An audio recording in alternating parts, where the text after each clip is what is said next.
गए हैं।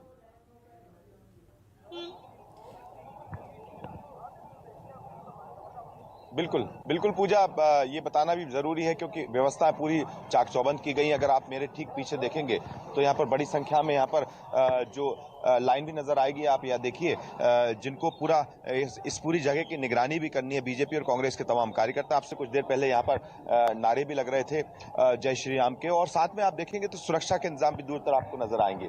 चारों तरफ पुलिस की व्यवस्था है, सुरक्षा के इंतजाम का पूरा ख्याल रखा गया है यहाँ पर। और बिल्कुल देखा जा सकता है कि यहाँ पीछे की जो रास्ता है, यहाँ से पीछे जाने का रास्ता, जहाँ पर यहाँ मध्य प्रदेश की अगर राजधानी भोपाल की बात की जाए तो यहाँ पर इस स्ट्रांग रूम में 7 जो विधानसभा है, यहाँ के जो काउंटिंग है वो यहाँ शुरू होगी 8 बजे से। और आप पीछे देखेंगे तो ये बड़ी संख्या में आपको यहाँ लाइन भी नजर आएगी। ये देखिए, ये पूरे लोग बीजेपी और कांग्रेस के तरफ तमाम एजेंट हैं। अधिकारियों की भी यहाँ पर ड्यूटी तैनाती की गई है और दूर तरफ यहाँ पर कोई परिंदा भी पर नहीं मार सकता। सुरक्षा के इंतजाम देखिए, यहाँ पर पीछे से पूरे रास्ते यहाँ पर सील किए हैं। 70 से ज्यादा सीसीटीवी कैमरे लगे। और मध्य प्रदेश के अलग अलग जिलों की बात की जाए तो वहां पर भी जो स्ट्रांग रूम बनाए गए हैं, ठीक इसी तरह की व्यवस्थाएं की गई हैं। खासतौर पर ग्वालियर चंबल का वो इलाका जहां पर इसकी सुरक्षा करना बेहद जरूरी है, वहां पर सुरक्षा के इंतजाम ज्यादा है।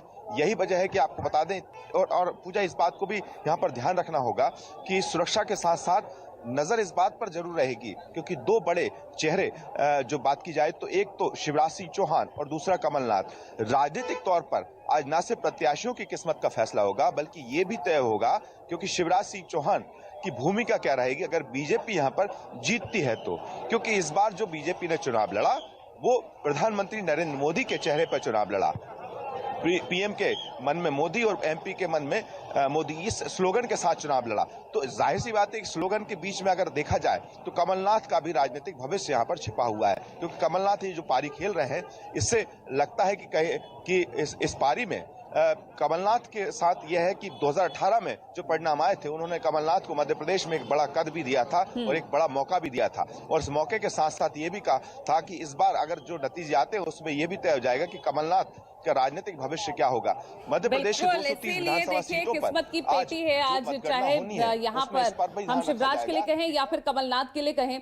मैं मेरे वरिष्ठ सहयोगी रमन का भी रुख कर लेती हूँ जो कि कांग्रेस दफ्तर के बाहर ही मौजूद हैं दिल्ली से। तो रमन, तस्वीरें हम देख रहे थे कि यहाँ तो जीत के दावों से जो तमाम जो पोस्टर्स हैं, यहाँ की दीवारें जो है वो पाट दी गई हैं।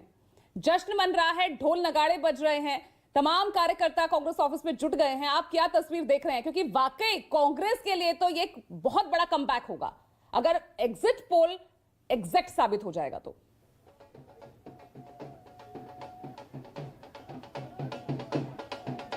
बिल्कुल, आज का दिन बेहद महत्वपूर्ण है कांग्रेस पार्टी, बीजेपी और बीआरएस के लिए। आप देख सकते हैं कि 6:25 इस वक्त हो रहा है और कांग्रेस पार्टी की बाहर, दफ्तर के बाहर का नज़ारा आप देख सकती हैं कि ढोल नगाड़े के साथ साथ जो कार्यकर्ता हैं वो लगातार जश्न मनाना उन्होंने शुरू कर दिया। हालांकि अभी तक जीत का रुझान या हार का रुझान सामने नहीं आया है, लेकिन कांग्रेस पार्टी के कार्यकर्ता आश्वस्त इस बात को लेकर हैं कि जो नतीजे सामने आएंगे वो करीब चारों राज्यों में कांग्रेस पार्टी की सरकार बनेगी। हालांकि एग्जिट पोल के मुताबिक, जो न्यूज़ 24 चाणक्य एग्जिट पोल है उसके मुताबिक राजस्थान में कांग्रेस पार्टी करीब करीब सरकार बनाने के जगह पे है और मध्य प्रदेश में बीजेपी को भारी बहुमत मिल रहा है। लेकिन अभी भी कांग्रेस पार्टी के नेता आश्वस्त इस बात को लेकर हैं कि मध्य प्रदेश से लेकर राजस्थान से लेकर छत्तीसगढ़ और तेलंगाना में कांग्रेस पार्टी की सरकार बनेगी और मिजोरम में भी कांग्रेस पार्टी के सहयोग से ही सरकार बनेगी। और इसी को लेकर कार्यकर्ता जबरदस्त उत्साह में है।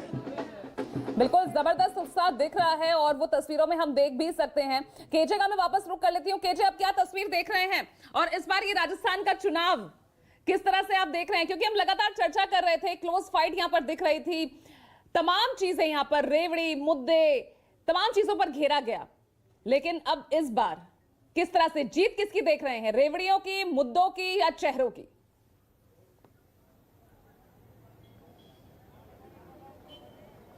जी देखिए, रेवड़ी, मुद्दे और चेहरे तीनों ही बड़े हैं यहाँ पर, क्योंकि रेवड़ियाँ एक के बाद एक दोनों ही पार्टियां ने बांटी है।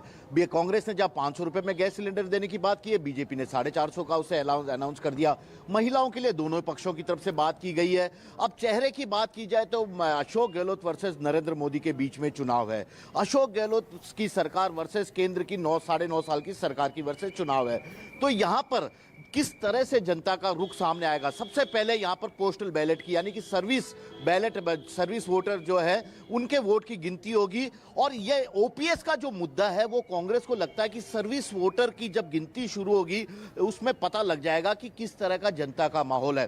क्योंकि यदि सरकारी कर्मचारी जिन्होंने वोट दिया, जो चुनाव कार्यों से जुड़े हुए थे, यदि उनका झुकाव कांग्रेस की तरफ होता तो उनके परिवार का वोट भी उसे मिल सकता है। इस तरह का कांग्रेस के तमाम नेताओं का आकलन है। यहाँ पर काउंटिंग सेंटर है, पहले देखिए यहाँ पर एक काउंटिंग सेंटर का वाला रास्ता बता रहा हूँ आपको कि किस तरह से यहाँ पर प्रत्याशी भी आ चुके हैं, उनके समर्थक आ चुके हैं, जो काउंटिंग एजेंट है प्रत्याशियों के वे भी यहाँ पर पहुंच चुके हैं। और इन सबकी धड़कनें बढ़ी हुई। 8 बजे से यहाँ पर काउंटिंग शुरू हो गई। सबसे पहले पोस्टल बैलेट की गिनती यहां पर शुरू होगी। 56,000 से भी ज्यादा पोस्टल बैलेट है। और खास बात है, इस बार चुनाव आयोग ने पहली बार होम वोटिंग की व्यवस्था भी की है, यानी कि जो बुजुर्ग और 70 साल से ज्यादा के बुजुर्ग हैं और 40% से ज्यादा दिव्यांग हैं, उनके घर जाकर पोस्टल बैलेट के जरिए उनका वोट लिया गया है। तो सबसे पहले इन्हीं की गिनती होनी है। और जाहिर है कि यदि इसमें एक तरह से ट्रेंड पता लग जाएगा कि जनता का मूड किस पार्टी की तरफ है। हालांकि उसके बाद जो इलेक्ट्रॉनिक वोटिंग मशीन में गिनती होगी वही माना जाएगा बड़ा, लेकिन पोस्टल बैलेट से एक तरफ से रुझान आने शुरू हो जाएंगे कि जनता का मानस इस बार क्या है, किस तरह की सरकार वे देखना चाहते हैं। और सबसे बड़ी बात है यहाँ पर देखिए, सुरक्षा व्यवस्था की बात मैं बता रहा हूँ। तमाम तरह के प्रत्याशी हैं, तमाम तरह के अधिकारी हैं, पुलिस वाले पहुंच चुके हैं। और ये जो यहाँ पर इतनी भीड़ खड़ी है, सुबह 6 बजे 500-600 से भी ज्यादा लोग खड़े हैं। ये सभी अलग अलग राजनीतिक दलों के प्रत्याशियों के समर्थक है, पोलिंग एजेंट है। मैं इनसे बातचीत करता हूं। किस तरह का माहौल लग रहा है राजस्थान में इस बार आपको? इस बार राजस्थान में किसी को समझ में नहीं आ रहा, खिचड़ी हो रही है साहब।